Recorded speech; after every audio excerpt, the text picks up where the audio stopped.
Ah, merci. Attendez. Si, on y arrive, on y arrive. Tout va bien. Voilà, bonjour à tous. Je vais vous parler du bien vieillir avec le VIH, ce qui est un peu différent du vieillissement, c'est-à-dire que je ne vais pas, comme tout le monde, mettre le curseur à 50 ans. Je vais faire un petit peu bouger le curseur. Alors, vous avez là les courbes, là, la distribution par âge de la population générale, ce sont les barres blanches, et de la population VIH. Et vous voyez bien qu'elle est très différente de la population générale. Les patients vivant avec le VIH sont plus jeunes. Sauf qu'aujourd'hui, cette courbe a tendance à se déplacer vers la droite. Alors, la conséquence, c'est que ou une des causes, c'est en raison d'un allongement de l'espérance de vie des personnes qui vivent avec le VIH. Vous avez ici sur la gauche l'espérance de vie à 20 ans d'une population VIH européenne et nord-américaine. Vous voyez qu'entre 96, 99 et 2008, 2010, donc en une période d'environ 10 ans, l'espérance de vie chez les femmes a augmenté de 9 ans et chez les hommes a augmenté de 10 ans. Et en fait, il n'y a pas qu'en Europe et aux États-Unis que l'espérance de vie augmente. Il y a aussi cette augmentation qui est peut-être plus faible, mais qui est quand même présente dans des pays à plus bas revenus tels que le Rwanda ou l'Afrique du Sud. Alors les conséquences, c'est alors qu'aujourd'hui la médiane d'âge de nos files actives est d'environ 50 ans, ça veut dire que 1,5% de nos patients aujourd'hui ont plus de 75 ans, 4% ont plus de 70 ans, mais que dans très peu de temps, en 2030, il y aura des personnes de plus en plus âgées, et on aura un quart de nos files actives qui aura plus de 65 ans et 10% plus de 70 ans. Alors en Afrique, j'ai trouvé des données dans la population générale où vous voyez que la proportion de patients de plus de 65 ans dans la période 1980-2010, on est à peine à 4% de patients de plus de 65 ans. Il y a différentes raisons que je ne détaillerai pas, mais il y a vraiment un impact SIDA dans ces courbes, ces distributions d'âge, mais que les projections de la population de plus de 65 ans sont en augmentation entre 2020 et 2050. Vous voyez qu'on va passer de 4% à près de 7%. Alors, avec l'âge, les comorbidités augmentent. Ça, ce n'est pas une information nouvelle. Elles augmentent dans la population générale, mais plusieurs études ont montré que les comorbidités étaient plus fréquentes chez les personnes vivant avec le VIH, quel que soit l'âge. Ainsi, dans une population de plus de 65 ans, vous avez près de 30% des patients qui ont au moins 3 comorbidités, alors qu'on ne trouve que 10% environ des patients de plus de 65 ans non infectés par le VIH avec 3 comorbidités ou plus. Quel type de comorbidité? On s'est intéressé dans la cohorte d'ATES, qui est une cohorte française, justement aux comorbidités dans la population de plus de 50 ans, où on a fait deux groupes. Le groupe des plus jeunes, les 50-74 ans, et les plus âgés, les 75 ans et plus. Donc là aussi, en France, le nombre de patients, par exemple, avec 4 comorbidités au moins, est quasi multiplié par 4 dans les groupes des plus jeunes et dans les groupes les plus âgés, les plus de 75 ans. Et en termes de comorbidité, vous voyez qu'elles font souvent plus que doubler, que ça soit le diabète, l'hypertension. Vous voyez, on en parlera tout à l'heure, elle double, elle passe de près de 20 à 40%, plus de 40%. L'insuffisance rénale explose. Les dyslipidémies bougent moins, mais on a aussi un doublement du taux pour les maladies cardiovasculaires, ostéoporose et autres. Alors, le sujet âgé, c'est un individu multiple. Il faut prendre en compte différents éléments. Le vieillissement, la douleur, les problèmes de continence, l'ouïe, l'audition, le problème de chute, et d'autres éléments qui sont présents chez la personne âgée, mais qui sont aussi très présents chez la personne vivant avec le VIH, tels que les troubles de l'humeur, les problèmes de nutrition, l'autonomie, les médicaments, la polymédication, l'environnement social, les troubles cognitifs et les comorbidités, et on va en détailler quelques-unes. Je voudrais faire un point sur la polymédication. Vous voyez que là, dans la population générale, on considère la définition la plus souvent utilisée d'une personne polymédiquée, une personne qui prend au moins 5 médicaments.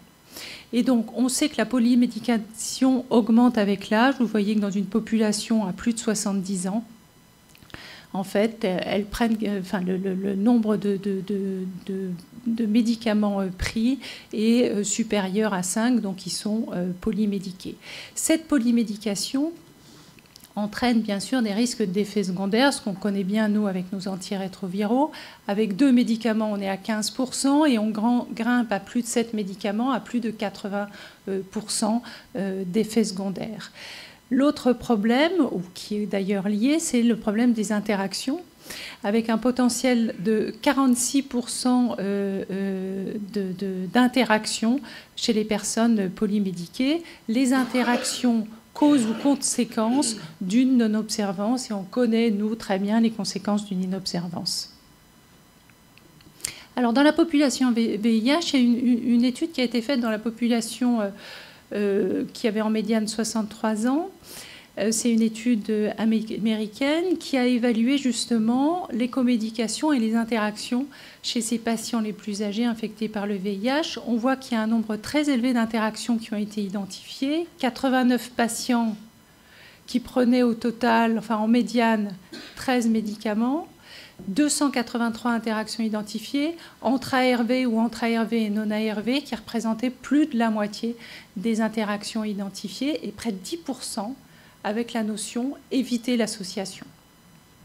À noter que l'interaction la plus fréquente était l'association ritonavir-atorvastatin, c'est-à-dire des médicaments qu'on utilise très largement. Au-delà des comorbidités, je voudrais dire un mot sur le syndrome gériatrique de fragilité. En effet, l'évaluation des comorbidités ne reflète pas la complexité du vieillissement. Ainsi, 2 personnes avec les mêmes comorbidités peuvent vieillir différemment en termes de capacité physique ou de qualité de vie. Et ceci est dû à ce qu'on appelle le syndrome de fragilité. Alors, la fragilité, qu'est-ce que c'est ? C'est un état instable, de forte vulnérabilité aux événements, qui nécessite une adaptabilité, c'est-à-dire des mécanismes de compensation, que ce soit au stress physique, psychique, sociaux ou environnementaux. Et cette fragilité entraîne un risque élevé de dépendance, d'hospitalisation, d'entrée en institution et de mortalité. Donc en résumé, la fragilité, c'est différent de l'âge, c'est différent des comorbidités, mais c'est un état de prédépendance qui prédit de nombreuses complications. Il faut bien comprendre que c'est un état dynamique, réversible et traitable, et donc en identifiant une fragilité, on peut caractériser une population et cibler des interventions pour éviter l'évolution vers la perte d'autonomie. Dans la population générale, à plus de 75 ans, on évalue environ 2/3 des personnes en bonne santé, 1/4 sont fragiles et 10% sont dépendants. Alors, qu'en est-il de la fragilité de ces personnes vivant avec le VIH âgées ? Il y a pas mal de publications sur le sujet. Le score de fragilité le plus utilisé, c'est souvent le score de Fried, qui a été noté, je le précise, dans une population, qui a été validé dans une population âgée de plus de 65 ans. Ce score de Fried, c'est 5 critères. Une perte de poids involontaire, une faiblesse, c'est-à-dire une force de préhension diminuée, une vitesse de marche lente, une faible endurance, une activité physique réduite. Les évaluations de la fragilité qui ont été faites dans des groupes ou des corps de personnes vivant avec le VIH ont toujours été réalisées dans des sujets jeunes. J'aurais pu mettre des guillemets, c'est souvent une population de plus de 50 ans, quoique dans les différentes études que je ne détaillerai pas, la médiane d'âge va de 42 à 57 ans. La fragilité, en fréquence, a été évaluée, en fonction des études, entre 4 et 20% de personnes relativement jeunes. Cette fragilité, en fonction des populations étudiées, a été associée à la durée VIH, au nadir de CD4, à un bas niveau social, à la consommation tabagique, à une toxicomanie, mais aussi, c'est logique, à l'âge. Donc aujourd'hui, on a en fait très peu, pour ne pas dire pas de données de fragilité chez les personnes vivant avec le VIH les plus âgées, c'est-à-dire d'âgés d'au moins de 65 ans, chez qui a été validé ce fameux score de Fried. Et donc, juste un mot pour dire qu'une étude ANRS va débuter dans les prochains mois. Elle s'appelle Septavi, et dont l'objectif est d'estimer la prévalence de la fragilité chez ces personnes VIH âgées, c'est-à-dire on se met vraiment dans une population gériatrique, de déterminer les facteurs de fragilité dans cette population et de déterminer les facteurs de risque associés à l'incidence d'événements péjoratifs pendant un an de suivi. Un autre point que je voudrais mentionner sont les troubles neurocognitifs. Alors ça, on en parle beaucoup. On sait très bien que les troubles neurocognitifs, notamment des formes légères, paucisymptomatiques, en tout cas, je ne veux pas parler des démences dont le diagnostic est fait, dont on connaît les causes, cette prévalence, elle est élevée, estimée entre 20 et 50% dans une population VIH. Ces troubles neurocognitifs de forme légère ont un vrai impact dans la vraie vie, mais souvent non diagnostiquées, des difficultés dans les activités de la vie quotidienne, une observance thérapeutique qui peut être détériorée, des difficultés pour conduire sa voiture par exemple, un risque évolutif vers la démence, et puis c'est un facteur de risque indépendant de mortalité. Les origines sont multifactorielles. Là, on se trouve dans une population VIH indépendamment de l'âge. Et en fait, on sait très bien aussi que ces troubles neurocognitifs dans la population générale, ils s'aggravent avec l'âge. Vous avez là les nombreux facteurs de risque qui sont connus, mais aussi des facteurs de protection, comme le niveau d'éducation et d'activité physique, des activités sociales. Et qu'en est-il du VIH dans cette population la plus âgée, là ? Est-ce que c'est additif ? Est-ce que c'est synergique? Est-ce que finalement le VIH bien traité, pris en charge, a encore un effet sur l'aggravation de ces troubles neurocognitifs? On n'en a aujourd'hui aucune idée et il n'y a pas de données finalement d'évolution des troubles neurocognitifs en fonction de l'âge dans une population VIH. Un point aussi, c'est l'isolement. Alors l'isolement, c'est aussi c'est fréquent, mais cette étude américaine qui a été réalisée chez des patients de plus de 50 ans montre une fréquence très élevé, de près de 60%, 6 patients sur 10 rapportent un isolement et une solitude. Donc c'est vraiment un pourcentage élevé. Ces participants considérés comme isolés avaient plus de troubles dépressifs, des consommations d'alcool et de tabac plus élevées, moins de relations sociales, et la qualité de vie était associée à des bas revenus et des troubles dépressifs. Donc là, c'est des notions qui sont connues, si ce n'est que la fréquence de ces troubles et la fréquence de l'isolement est élevée. Un autre point, c'est la dénutrition. Je ne parle pas de l'alimentation, on parle toujours de l'alimentation, c'est la personne vivant avec le VIH. On ne va pas revenir, vous connaissez tous ces discours. Moi, je voudrais dire un mot sur la dénutrition. La dénutrition qui est fréquente chez la personne âgée et qui est favorisée par des éléments qui sont aussi très fréquents chez les personnes vivant avec le VIH, comme les revenus bas, comme la solitude, l'état dépressif, comme la prise importante de médicaments, la polymédication, qui peut donc aggraver cette dénutrition. Et juste pour vous dire, chez les patients les plus âgés, il est intéressant de temps en temps de faire une albumine et que ce n'est pas parce qu'un patient est en surpoids qu'il n'est pas dénutri. Et puis ils vieillissent parce que finalement, on prend en charge ces comorbidités, même si elles sont plus fréquentes, et il faut un jour envisager une entrée en institution parce que quand même certains vont perdre leur autonomie. Et donc, est-ce que les EHPAD, c'est-à-dire les établissements de prise en charge des personnes en perte d'autonomie, est-ce que ces établissements sont prêts à accueillir les personnes vivant avec le VIH? Alors, vous parlez à des gériatres de VIH, bon, ils commencent un peu à connaître ça, mais c'est un sujet qui est un peu exotique pour eux. Et donc, on a fait une enquête au sein de notre région, des Pays de la Loire, et on a contacté les EHPAD pour leur demander s'ils seraient prêts à accueillir des résidents VIH. Et la bonne nouvelle, finalement, c'est que les directeurs sont pour les 2/3 prêts à accueillir des résidents VIH, 83% des infirmières et 72% des médecins. C'est plutôt positif. Le questionnaire était plus détaillé. 1/3 des répondants pensent quand même que le VIH peut être un frein pour différentes raisons.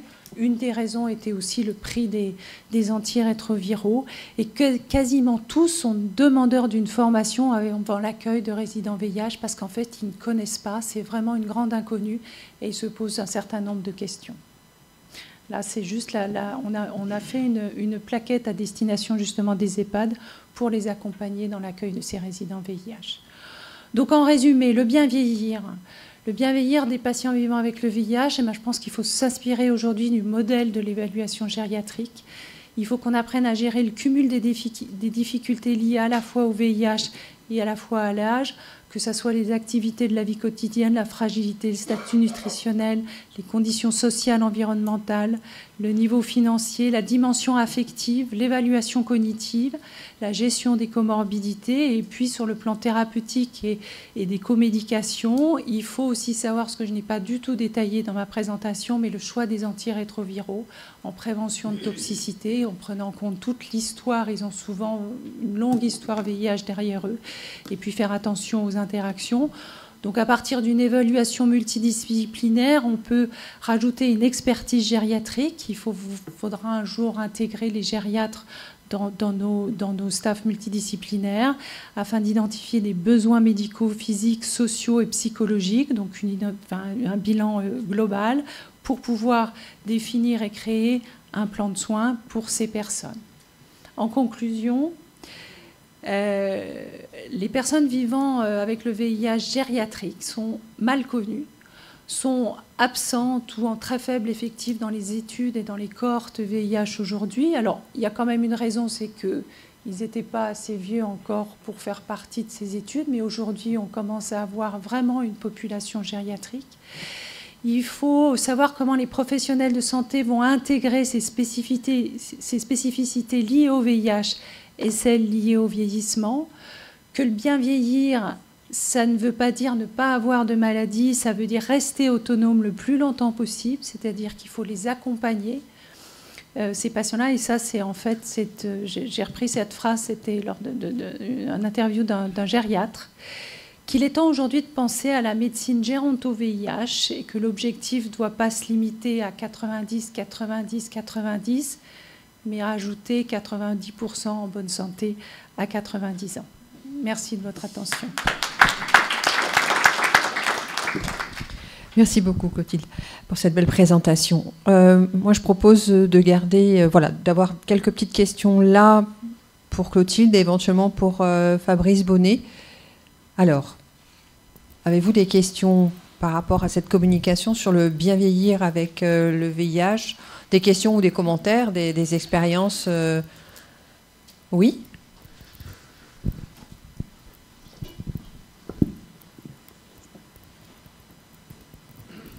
Merci. Merci pour la présentation. Je suis Alain Benino de Aide et on a travaillé sur le vieillissement. Et je trouve qu'il y a une dimension qui n'est pas abordée, mais qui fait partie des difficultés. C'est toute la dimension de la sexualité, du parcours de vie spécifique, qui fait aussi des freins à l'entrée dans les établissements. Et ça, on l'a vu. Et il y a l'autre aspect aussi, c'est, vous l'avez pointé, la solitude, l'isolement de ces personnes qui sont, pour des personnes avec des parcours très chaotiques, des veuvages, des isolements et des exclusions. Et donc il y a toute cette dimension aussi qui se rajoute au-delà des problèmes liés au traitement, aux interactions médicamenteuses et aux craintes. Il y a aussi les craintes qui restent et qui résistent sur la crainte de transmission, parce que on parle des jeunes, mais on parle aussi des établissements qui ne connaissaient pas du tout cette situation, des professionnels, et qui conservent en tout cas cette dimension-là. Donc en tout cas, moi j'ai trouvé ça très très intéressant, et je voulais vous renvoyer à un travail qu'on avait fait en 2014 sur une conférence de consensus à Aide avec des professionnels du secteur VIH, infectiologues et gérontologues et les personnes concernées, où on faisait apparaître effectivement les 5 aspects que vous avez pointés. Et c'est complètement complémentaire, et c'est vrai que c'est de l'actualité, pas de demain, mais d'aujourd'hui déjà. Oui, oui, oui. Merci, j'adhère complètement à ce que vous avez dit. Alors, je n'ai pas détaillé le questionnaire qu'on a fait sur les EHPAD, parce que, bon, ce n'était pas complètement le sujet, mais il y avait des questions sur la sexualité, sur comment... Bon, c'est une vraie préoccupation, et quand on a préparé la plaquette, on a travaillé avec une gériatre, un médecin coordinateur d'EHPAD, on s'est aperçu qu'il y avait beaucoup de travail à faire. Ouais. Oui. Merci, c'est juste pour dire que je comprends très bien ce qui a été dit ici et je suis très sensible à ça. Je suis infirmière en 2016 en fêtant mes 50 ans. Mon fils m'a dit « Maman, tu as un demi-siècle ». Je vis avec le VIH. Je suis sous traitement depuis 2005. Mais en entendant cette remarque, ça m'a fait penser vraiment jusqu'où je pourrais tenir. J'ai commencé à m'intéresser avec comment vivre avec le VIH et jusqu'où et dans quel état. D'autant plus que, comme vient de le dire celui qui m'a précédé, il y a beaucoup de problèmes qui sont là autour des personnes vivant avec le VIH-Sida, beaucoup de douleurs, beaucoup de souffrances. Quand j'ai fait comment dire, bon, je perds le constat, un petit résumé de ma vie. Je vois quand même, j'ai perdu mon mari à cause d'un kaposi, un problème très difficile. J'ai levé le voile sur mon statut sérologique VIH+, dans un pays islamique très conservateur, où il y a le tabou aussi, il faut le dire, en Mauritanie. Être femme, avoir le VIH et oser encore parler, donc déranger, il y a tout ça, il y a des coûts, il y a des conséquences qui vont avec, et que j'ai vu encore avec la polyarthrite rhumatoïde, quand on parle encore de polymédication, donc tous ces traitements, les corticoïdes depuis 1994. Donc il y a tellement de choses qui viennent, qui dérangent, qui empêchent la personne de dormir, qui font souffrir vraiment. Donc c'est pour ça que j'ai tenu à participer et à assister, voir qu'est-ce qu'on dit dans cette séance. Et vraiment, j'ai apprécié ce que vous avez dit. Je vous remercie. Merci. Bien, je vous remercie. Je remercie tous ceux qui sont intervenus après les deux premiers présentateurs. Mais nous allons progresser. Et je voudrais appeler le troisième orateur.